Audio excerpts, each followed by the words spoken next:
বন্ধুরা, আমি সৌরভ আর আপনারা দেখছেন সবুজের রামধনু। আজকে চলে এসেছি হলিহক নিয়ে। অনেকেই হয়তো ভাববেন যে গরমের শুরুতে আবার হলিহক কেন? আসল কারণ আছে কিন্তু এই ভিডিওর মধ্যে। তো চলুন কথা না বাড়িয়ে শুরু করা যাক। সেপ্টেম্বর, অক্টোবর, নভেম্বর এই সমস্ত মাসে আমরা যখন শীতের চারা গাছ নার্সারি থেকে সংগ্রহ করতে যাই, তখন কিন্তু এই হলিহকের চারাও আমরা শীতের চারা গাছের সাথে নিয়ে আসি এবং শীতের চারা গাছগুলির সাথেই বড় করি। ফলে আমাদের অনেকেরই হয়তো ধারণা হয় এই হলিহক শীতকালীন ফুল। তা কিন্তু মোটেও নয়। এই হলিহক সারা বছর ধরেই ফুল দিয়ে থাকে, তবে এর বিশেষ ব্লুমিং পিরিয়ড হলো লেট উইন্টার থেকে আর্লি সামার। তবে এই গাছের আদি বাসস্থান যেহেতু মেক্সিকো, এবং মেক্সিকো যেহেতু সেন্ট্রাল আমেরিকার মধ্যবর্তী একটি দেশ, তাই সেখানকার জলবায়ু কিন্তু আমাদের এই ভারতবর্ষের উত্তর অংশটা বাদ দিলে বাকি প্রায় সমস্ত জায়গায় বলতে গেলে জলবায়ু, তাপমাত্রা অনেক ক্ষেত্রে একই রকমই হয়ে থাকে। তাই এই গাছ কিন্তু আমাদের এখানে সারা বছর ধরেই ফুল দিতে পারে। আর এই গাছের বিজ্ঞানসম্মত নাম হলো অ্যালসিয়া রুসিয়া, এবং এটি একটি মালভেসি পরিবারের অন্তর্গত শর্ট লিভ পেরেনিয়াল বা বাইনেনিয়াল, অর্থাৎ 2 বছর পর্যন্ত বেঁচে থাকতে পারে। তাই একবার ফুল দেওয়া হয়ে যাবার পর আমরা অনেকেই এই গাছ উবড়ে দিয়ে থাকি। তাই উবড়াবেন না। এই স্টিকগুলি কেটে দেওয়ার পর এই গাছ থেকে কিন্তু আবার নতুন নতুন স্টিক আসে। সিঙ্গেল, ডবল এই 2 ধরনের ফুল মিলিয়ে প্রায় 80টিরও বেশি প্রজাতি এই গাছের সমগ্র পৃথিবী জুড়ে লক্ষ্য করা যায়। তবে অত্যাধিক যখন আমাদের এখানে গরম পড়ে, তখন সেক্ষেত্রে এই গাছের একটু সমস্যা হয়। পাতা জ্বলে যাওয়ার সম্ভাবনা থাকে এবং প্রখর সূর্যলোকে পাতাগুলি ঝিমিয়েও থাকে। তবে ফুল কিন্তু আমরা সারা বছর ধরেই এই গাছ থেকে পেতে পারি। তো চলুন শুরু করা যাক যে কিভাবে একদম ছোট থেকে এই গাছের পরিচর্যা, এবং সবকিছুই দেখাবো কিন্তু স্টেপ বাই স্টেপ।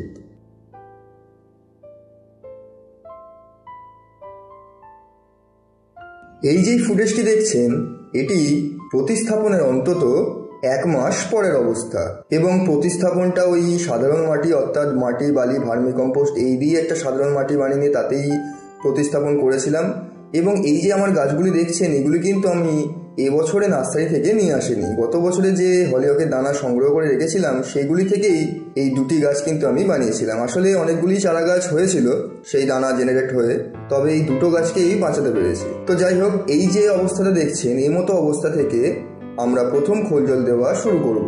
আর এই গাছে স্টেমটি যেহেতু অনেক লম্বা হয়ে থাকে, তাই সেটি শক্তপোক্ত করার জন্য অন্যান্য গাছের তুলনায় এই গাছে ফসফরাসের যোগানটা কিন্তু আমাদের একটু বেশি দিতে হবে। তাই আমরা প্রতি সপ্তাহে খোল জলের পাশাপাশি 15 দিন অন্তর অন্তর 2 থেকে 3 বার ডিএপির 7-8টা করে দানাও ব্যবহার করব।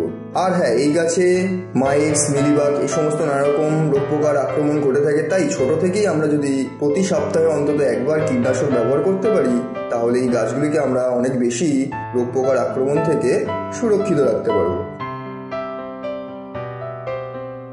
আরও প্রায় 1 মাস চলে যাওয়ার পর দেখুন, তো যেমনটা বলছিলাম, এই গাছের পাতাগুলি সূর্যের প্রচণ্ড তাপে অনেক সময় ঝিমিয়ে যায়। তো সেই নিয়ে চিন্তা করে লাভ নেই।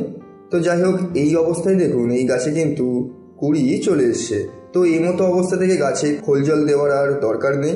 তবে এই গাছে যেহেতু ফসফরাসের চাহিদাটা থাকে, তাই এই মতো অবস্থা থেকে আমরা 15 দিন অন্তর অন্তর 10-26-26 ব্যবহার করতে পারি।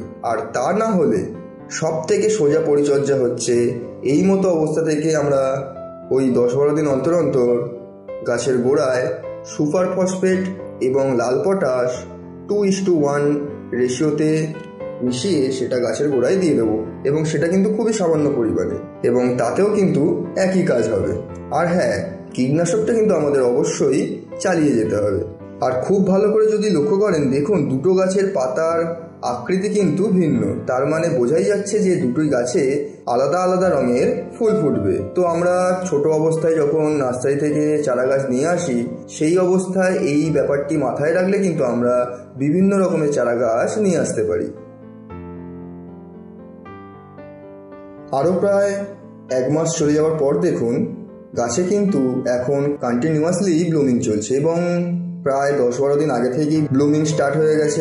এবং এই যে দানাগুলি দেখছেন ফুল হয়ে যাওয়ার পরে এই দানাগুলি থেকেই কিন্তু আমরা পরবর্তী সিজনের জন্য নতুন চারা গাছ বানাতেই পারি। তবে প্রথম অবস্থায় এই দানাগুলি না রাখাই ভালো, না হলে ফুলের সংখ্যা কমে যেতে পারে। আর এই গাছের ফুল এক একটি মোটামুটি 2-3 দিন গাছে থাকে এবং এই অবস্থায় খাবার বলতে ওই 10-26 দিন অন্তর অন্তর কিংবা ব্যালেন্স এনপিকেও সেটাও ফলিও স্প্রে করা যেতে পারে, সেটা 19-19-19 হোক কিংবা 20-20-20। আরও প্রায় 1 মাস পরের অবস্থা দেখুন। এখন কিন্তু গাছে ব্লুমিং একদমই শেষ এবং যেমনটা বলছিলাম যে এই দানাগুলি আমরা সংরক্ষণ করে রাখলে কিন্তু পরের বছরে আমরা কিংবা বছরের যে কোনো সময় এই দানা থেকে আমরা নতুন নতুন চারা গাছ বানাতেই পারি। তবে সব দানা থেকেই যে চারা গাছ হবে তেমনটা নয়, আমাদের দেখতে হবে যে কোন দানাগুলি পরিপক্ক, অর্থাৎ যেমনটা হচ্ছে এই দেখুন, এই রকম পরিপক্ক দানা আমাদের সংগ্রহ করে রাখতে হবে এবং সেটি থেকেই আমরা নতুন নতুন চারা গাছ বানাতেই পারি। আর এই দানাগুলি থেকে আমরা বছরের যে কোনো সময় তো সিড জেনারেশন করতেই পারি। তবে এই হলিহকের জন্য আদর্শ সিড জেনারেশন টাইম হলো প্রথম হচ্ছে ফেব্রুয়ারি থেকে মার্চ, অর্থাৎ লেট উইন্টার থেকে আর্লি সামার। সেই ক্ষেত্রে আমরা সারা গরম এবং বর্ষাকাল জুড়ে ফুল পেতে পারি। আর তা না হলে অক্টোবর এবং নভেম্বর, সেই ক্ষেত্রে আমরা শীতের শেষের দিকে এই গাছ থেকে ফুল পেতে পারি।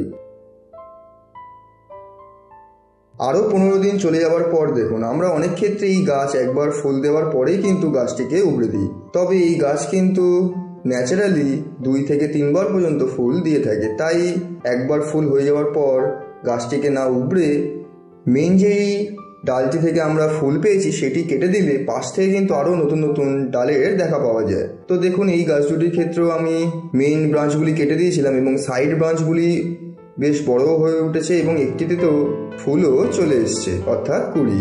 তাহলে বুঝতেই পারছেন এই গাছ থেকে আমরা 2-3 বার পর্যন্ত ফুল পেতেই পারি।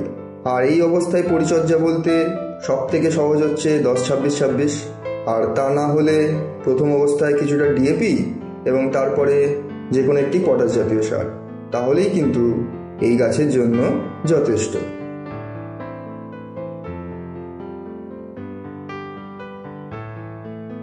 প্রথম অংশে যেমনটা বলছিলাম যে এই হলিহক কিন্তু আমরা আমাদের এই ইন্ডিয়ান কন্ডিশন অনুযায়ী যে কোনো সময় করতেই পারি। তার প্রমাণ হলো এই যে দেখুন এই ফুটেজ, এটি হচ্ছে কিন্তু গত বছরের বর্ষাকালের ফুটেজ।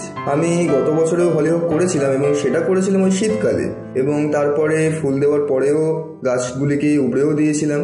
কিন্তু হঠাৎ দেখলাম এই পাত্রটিতে বর্ষাকালে একটি গাছের দেখা দেয় এবং আমি প্রথম অবস্থাতে এটিকে কুমড়ো গাছ ভেবেছিলাম এবং পরবর্তীকালে দেখলাম এটা হলিহক গাছ। এবং তারপরে আমি এর বিষয়ে যখন জানলাম তখন বুঝতে পারলাম যে এই গাছের আদি বাসস্থান যেহেতু মেক্সিকো এবং মেক্সিকোর জলবায়ু আমাদের ইন্ডিয়ান কন্ডিশন অনুযায়ী প্রায় একই বলা যেতে পারে অনেক ক্ষেত্রে, তাই বছরের যে কোনো সময় আমরা এই গাছ করতেই পারি। তবে গরমকালে অত্যাধিক যখন গরম পড়ে আমাদের এখানে, অর্থাৎ 38 ডিগ্রি সেলসিয়াসের ওপরে যখন তাপমাত্রা পৌঁছে যায়, তখন কিন্তু এই গাছকে আমাদের ছায়াযুক্ত স্থানে স্থানান্তরিত করতে হবে, না হলে গাছে পাতা ঝিমানো, পাতা পোড়ার মতো নানা রকম সমস্যা দেখা যায়।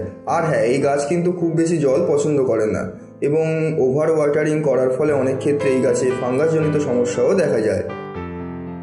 তো ভিডিওটি ভালো লাগলে অবশ্যই লাইক এবং শেয়ার করবেন, আর চ্যানেলে নতুন হলে অবশ্যই চ্যানেলটিকে সাবস্ক্রাইব করে দেবেন নতুন নতুন ভিডিওর আপডেট পাওয়ার জন্য। আর আপনাদের যদি কোনো বক্তব্য থাকে সেটাও কমেন্ট সেকশনে গিয়ে আমাকে জানাতে পারেন। আর গরমের কিছু এপিসোড খুব শীঘ্রই আসছে, আর আমি যেটা বলি সেটা হচ্ছে গাছ করতে থাকুন, কারণ গাছ করলে দুটো জিনিসের ভারসাম্য বজায় থাকে, এক পরিবেশের আর এক হচ্ছে আপনার মনে। তাই সুস্থ থাকুন, ভালো থাকুন এবং সবুজকে সবার মাঝে ছড়িয়ে